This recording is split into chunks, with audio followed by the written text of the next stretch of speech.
I'm James Rule. Welcome to the Lonely Leader podcast, where we help existing and aspiring leaders find clarity, build resilience, drive performance, and enhance fulfillment.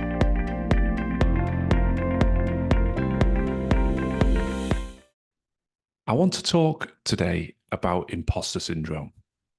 It is a subject that seems to raise its head with practically every client that I work with, irrespective whether I'm dealing with somebody that is perhaps a little bit more youthful, and therefore you think maybe this trait is more prevalent in young leaders coming to the fore, but that's not the case. I see it in young, inexperienced leaders, but I also find it in what can only be described as seasoned veteran leaders who wrestle with this notion that somehow they're not good enough for the role that they're in.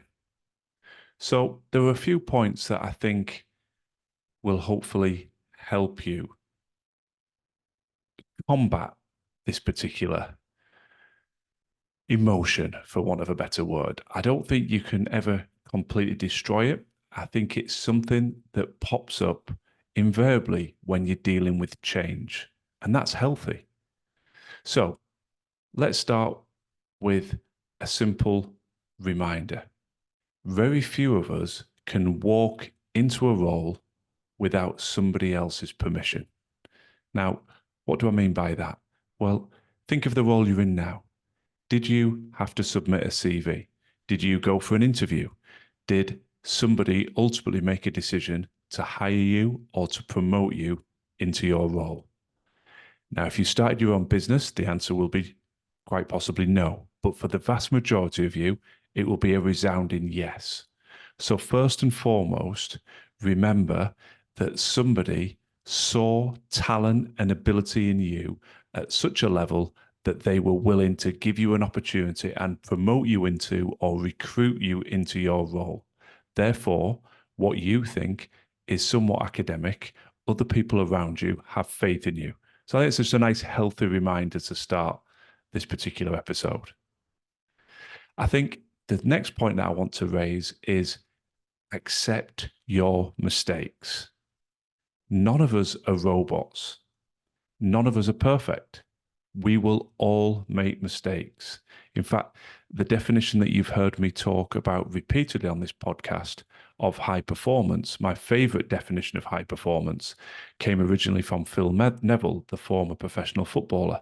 And he said that high performance was doing the best that you can in the moment you are in with the resources that you have available.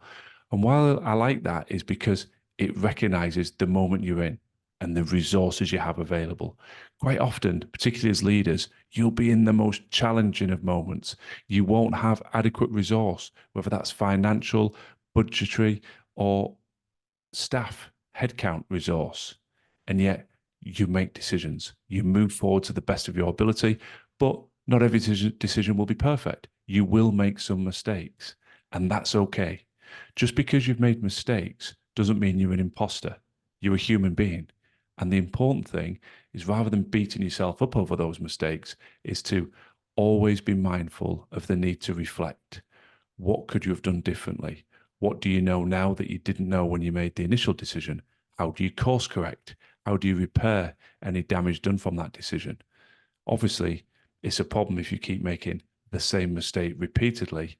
We all have to learn from our mistakes, but that's how we grow. So it's important to remember we have to accept our mistakes. And just because you make some does not make you an imposter. The next point linked into that is accept that you are a work in progress.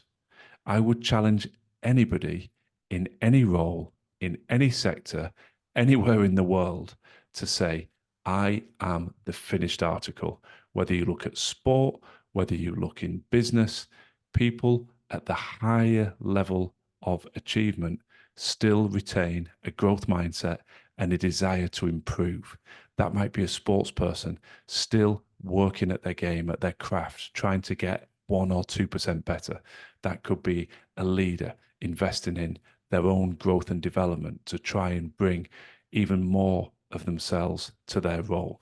So it's okay to have areas within your role that you don't feel as comfortable with compared to other areas. That's natural.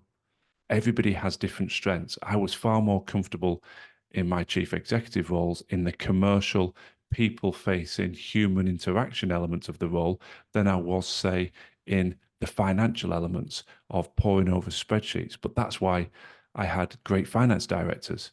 Equally, they were not necessarily as comfortable dealing with some of the commercial attributes. So we're always a work in progress. We will always have areas that we prefer. We will always have areas of strength over weakness. And just because you feel as though you have one or two areas where you're not as competent as others, that does not mean you're an imposter. That means you've identified areas that you can invest in and that you can improve. So again, some of these are triggers that lead people to label themselves as an imposter. I've made mistakes. I'm not good enough. Nonsense. I've got some gaps in my knowledge. I'm an imposter. Nonsense. We all make mistakes. We're all works in progress. My next point, which is really important for combating imposter syndrome, is we need to become far more competent at relying on self-validation as opposed to external validation. Now, I've talked about this on a number of podcast episodes, but we're now in a society that is predicated by such an unbelievable level of external validation. We want likes, we want validation. We live in a world of social media and digital connectivity, and it's sort of conditioned us that we need to be externally validated. But the harsh truth for all of us is everybody's got their own stuff to deal with, whether you're talking about your personal network, your friends, your family, your loved ones, and even more so with your professional network. People are not thinking, oh, how do I validate the performance of Amanda or James? Yes, there will be times when that happens in a structured way when you sit down for prepared performance appraisals with your immediate superior. But to expect a constant stream of external validation is deluded.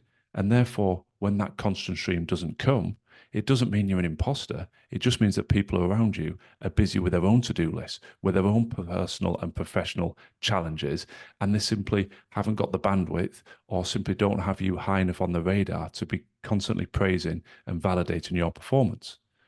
So that's why it's really important to be able to look within, to periodically reflect at the end of every week. How's this week gone? At the end of every month, how did this month go? How aligned am I with what I set out to achieve? Did I achieve my goals? Am I on track for my longer term, medium term goals? All of this comes from within. And actually, when you take the time, and I find this a lot with the leaders I work with, we're very good at focusing on all the things that are not going well. And we sort of forget about the progress we've made, the things that have gone well in a period of time. And that brings me on to my next point. Celebrate the wins. Again, linking back into the self-validation element, it's so easy for us to focus on mistakes made, areas where we as individuals or our team didn't perform, and that to put us into that negative mindset and start to convince ourselves, well, I must be an imposter because I'm not delivering. And yet when I work one-to-one mentoring or coaching individuals and we start to get under the bonnet of that thinking, we find that there are invariably a huge amount of positives that have taken place, but they're simply not being given the focus. They're pushed to one side. 9 things may have gone well, but the one thing that doesn't go well, that's where we fixate.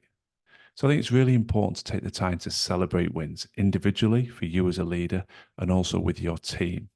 I work with many leaders who are actually very good at celebrating the wins of their team.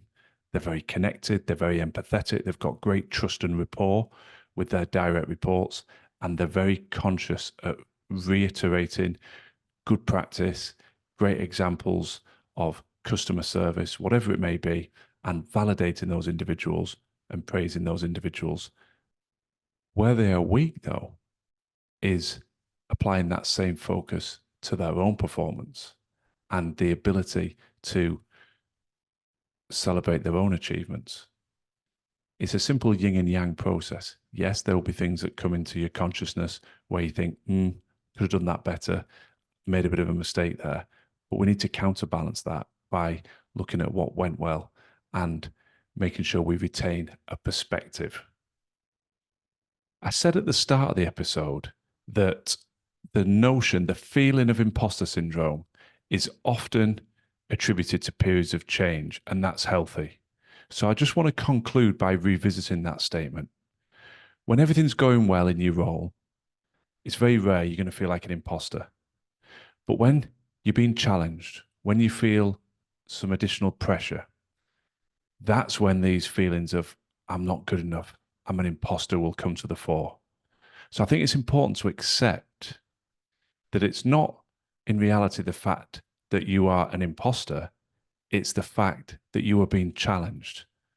But that is the whole notion of a fulfilling and rewarding life and career.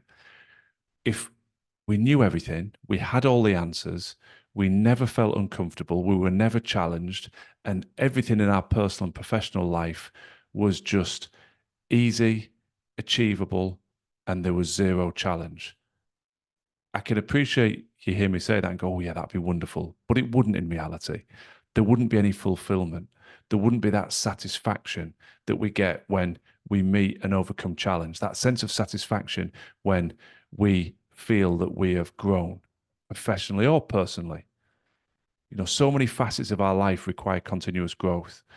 Our professional leadership roles, our personal roles, how we develop our intimate relationships, our relationships as parents for those of us blessed to have children. So I think it's right to recognize that it's not that you're an imposter. Invariably, it's that you are making the next step in your career. You are moving up the proverbial hierarchy, perhaps stepping into a newly promoted role. And I think it's also relevant just to reiterate the first point of this episode. Never ever lose sight that somebody has faith and confidence in you. The person that shook your hand and said, welcome on board, welcome to the organization, congratulations on your promotion. They saw the ability in you. You need to remember that and retain the confidence that what they saw exists. It's not a figment of their imagination. You are not an imposter. They saw ability in you, and now it's your responsibility to bring that ability into your role. Thanks for listening to the Lonely Leader podcast. I'd be very grateful if you could share and follow if the content resonates. And if you're looking for additional free resource to support your continued growth and development, then please do check out our social media and website details in the show notes. Remember, quality leadership on the outside must always start within.